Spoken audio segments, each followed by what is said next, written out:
भिडे गुरुजींवर कुत्र्याचा हल्ला, कुत्र्याने पायाला चावा घेतल्याने गुरुजी जखमी। संभाजीनगरच्या शासकीय रुग्णालयात उपचार।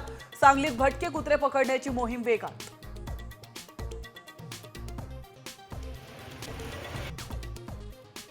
सांगलीच्या साम टीव्हीच्या पाठपुराव्याला यश, तर एसटी कर्मचाऱ्यांचा उर्वरित 44% पगार आज होणार। लाडकी बहीण योजनेत 8 लाख महिलांना 1500 रुपयांऐवजी 500 रुपये मिळणार। नमो शेतकरी योजनेचा लाभ घेणाऱ्या महिलांच्या हप्त्यात कपात।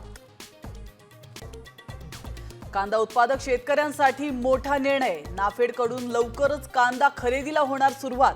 शेतकरी उत्पादक कंपन्यांना मात्र वगळलं।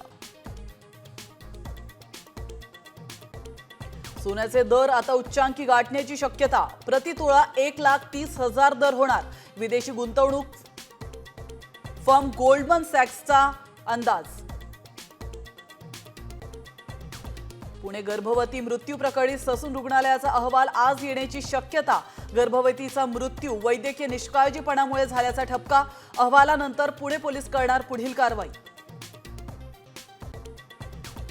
भविष्यात सॅटेलाइट बेस टोल वसुली, तर नागरिकांना टोल नाक्यांवर थांबावं लागणार नाही। नितीन गडकरींची मोठी घोषणा। पुढच्या 15 दिवसात राष्ट्रीय टोल नाक्यांबाबत नवीन धोरणही आणणार। मुंबई गोवा रस्त्याच्या कामात भरपूर अडचणी, मात्र जून पर्यंत काम पूर्ण होणार। केंद्रीय मंत्री नितीन गडकरींची माहिती।